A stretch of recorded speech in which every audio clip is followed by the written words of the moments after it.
देखिए, पहले कांग्रेस ने मनगढ़ंत वार्ड बना दिए थे अपने चहेतों को खुश करने के लिए। अव्यवस्थित, इतना महत्वाकांक्षी हमारा कार्यकर्ता नहीं है कि वो अपना दायित्व छोड़ करके और लपक करके आ जाए। ये कांग्रेस में है, जलेबी रेस वहाँ होती है, हमारे यहाँ नहीं। छूट है, कोई भी दावेदारी कर सकता है, किसी की दावेदारी को रोकेंगे नहीं। लेकिन हमारे यहाँ दावेदार भी एक सिपाही। मैं जटासरा जी को एक बात कहना चाहूँगा कि वो एमएलए बन गए। एमएलए बनने के बाद वो लाभ नहीं ले सकते उस आरक्षण का। मैं भी एमएलए रहा और एमपी हूँ। मेरे बेटों ने भी जनरल से परीक्षाएं दी है।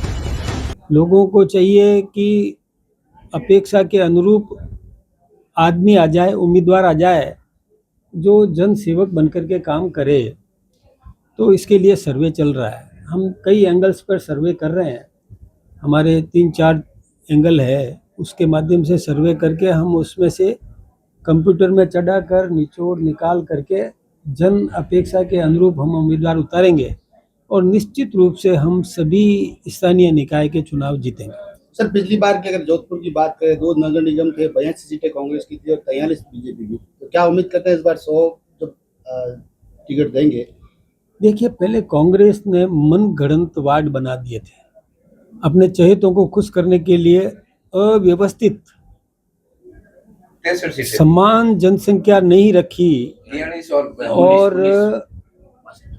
कहीं पर तो 400 वोटों का वार्ड, कहीं 4000 वोटों का वार्ड, कहीं 12000 वोटों का वार्ड, ऐसे उन्होंने वार्ड बनाए थे अपने चहेतों को खुश करने के लिए। हमने equal distribution of population basis पर हमने तैयारी की है। जनसंख्या के समान वितरण के आधार पर हमने वार्ड बनाए। न्याय होगा, अन्याय नहीं होगा। सर, ऐसा 100 वार्डों में सर प्रत्येक वार्ड में लगभग 15 दावेदार आए हैं सर, तो कई लोग नाराज भी होंगे। उनको समझाने के लिए क्या पहले से कोई एडवांस योजना? देखिए, हमारा कार्यकर्ता है, वो हमारा कार्यकर्ता है, वो ये समझ रहा है कि पार्टी को ताकत देना है, कड़ी से कड़ी जोड़ना है। दूसरी बात यह है कि वो समर्पित व्यक्ति है, वो अपना आवेदन तो कर रहा है, लेकिन वो महत्वाकांक्षी इतना नहीं है कि पार्टी की पीठ में छुरा मार दे। ये संभव ही नहीं है। ये भारतीय जनता पार्टी है, यहाँ पर निष्ठावान कार्यकर्ता है। आवेदन करें, ये अच्छी बात है, ये हमारी पूंजी है। जो आवेदक है वो हमारी पूंजी है, जो कार्यकर्ता है वो हमारी पूंजी है। लेकिन जब हम सर्वे के आधार पर, क्योंकि हम निष्पक्ष करते हैं, हमारे यहाँ देखिए हमारा मूल संगठन भी हमको राय देता है, हम खुद भी सर्वे करते हैं। हमारा जो हमने जिस कार्यकर्ता को दूसरे वार्ड के कार्यकर्ता को भेजा है सर्वे करने के लिए, वो भी देता है। हमारा एक स्वतंत्र चैनल है, उसके माध्यम से भी हम सर्वे कर रहे हैं।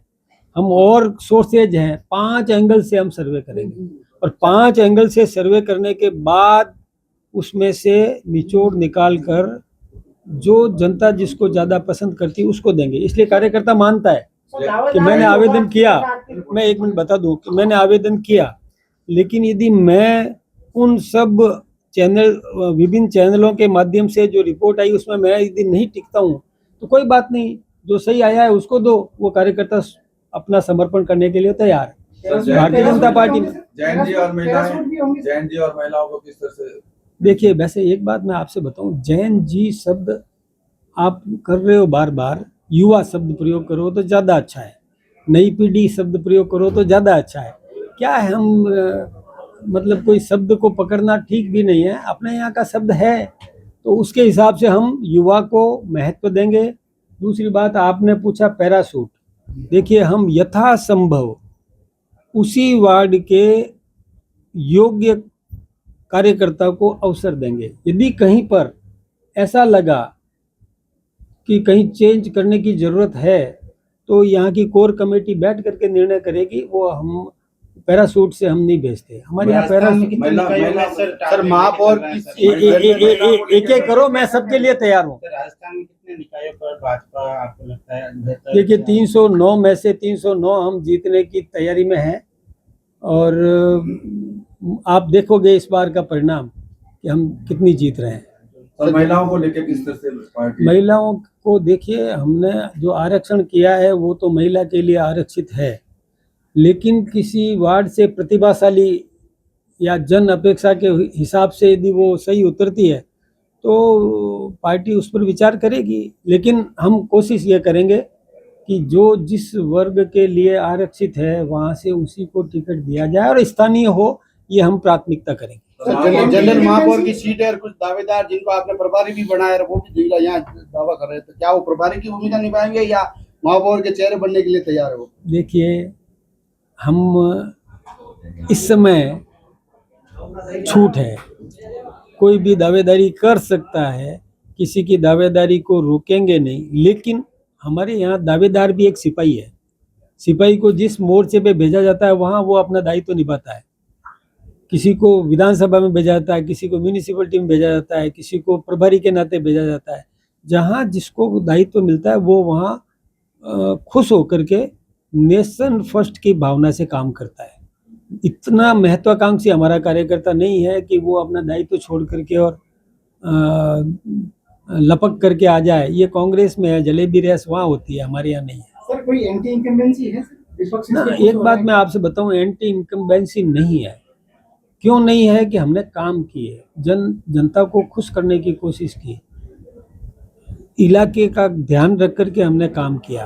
राजस्थान में कई विकास के काम हुए, वो जनता के बीच में है। एंटी इनकम्बेंसी हमारे यहाँ नहीं है और अब आपको मिलेगी भी नहीं। Thank you.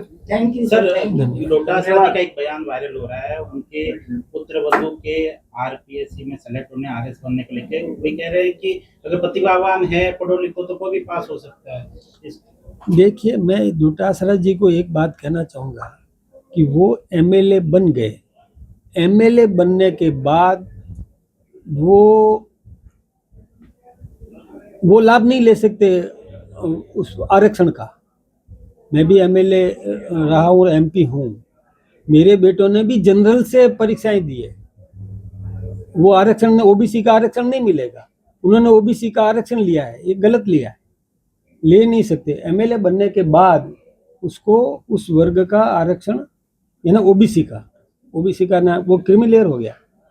एमएलए बन गया, जनप्रतिनिधि बन गया, तो अपने परिजन को कैसे वो लाभ दिला सकता है? नहीं दिलाना चाहिए था। यदि उन्होंने दिलाया है तो गलत किया।